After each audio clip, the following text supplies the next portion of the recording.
לבנות פסיה. בוקר טוב. ואתן בעיצומו של מסע בחירות מאוד מרשים. נוצר הרושם שאתם פשוט שולטות במגרש. כן, תודה. זה מעניין, אבל בואו נדבר קודם כל על הפוליטיקה שלכם.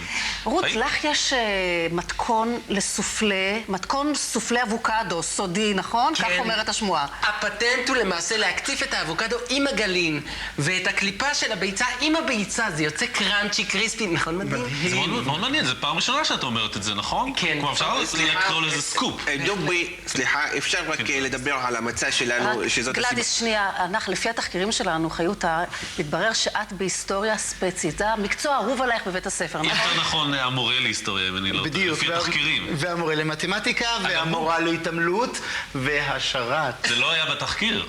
נכון, אבל זה היה. זה היה. במציאות. זאת אומרת שאת בחורה מאוד רב-תחומית? ירדנה, סליחה, אני רק רציתי לדבר על האידיאולוגיה שאנחנו חרטנו על הדגל של התנועה שלנו, שזו בעצם הסיבה העיקרית. נגיע לזה. רק לפני כן, אתי, מספרים לי שאת נחשבת לבחורה מאוד מאוד יסודית, עוד מימי בית הספר. כן, נכון, בהחלט. אני, למשל ביסודי, למדתי כל כיתה 3 פעמים. מאוד יסודי. כן, וסיימתי את הבית ספר היסודי בגיל 17. 17? א' עד ו' זה 6. 6 כפול 3? כן, 17.